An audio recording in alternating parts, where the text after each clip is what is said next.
All right, in this video, we will go through network connections of the Zebra MC3330XR terminal.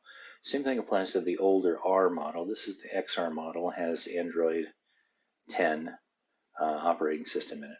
If you go into the settings, you'll see that there is, under network, there is both the possibility of a Wi-Fi connection, which we're currently using to mirror this display onto my PC. And there's also an Ethernet connection. And the advantage of this is if normally you buy a mobile device like the MC3330 so that you can walk around with a Wi-Fi connection and collect data with the barcode scanner and the RFID reader, right?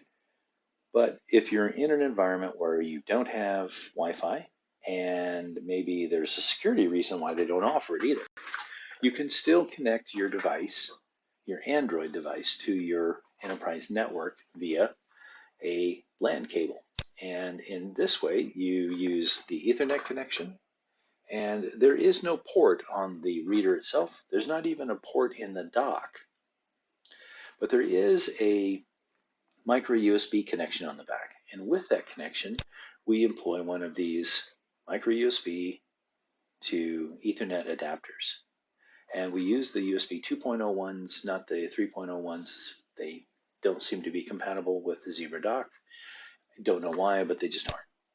So right now we have nothing plugged in. I do have the terminal in a dock, but I don't have this adapter plugged onto the back. And you'll see that I do have Ethernet enabled, but it's not recognizing any devices there. So now I'll take the adapter and I'll plug it in the back. And as I do, I still don't have a connection to an Ethernet cable, but I do have this adapter plugged in. That adapter has a MAC address and it gets recognized as a port.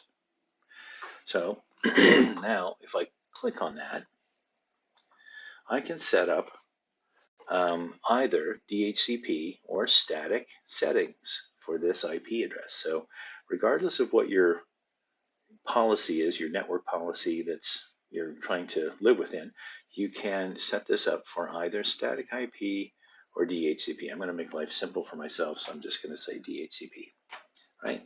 And I'll hit connect.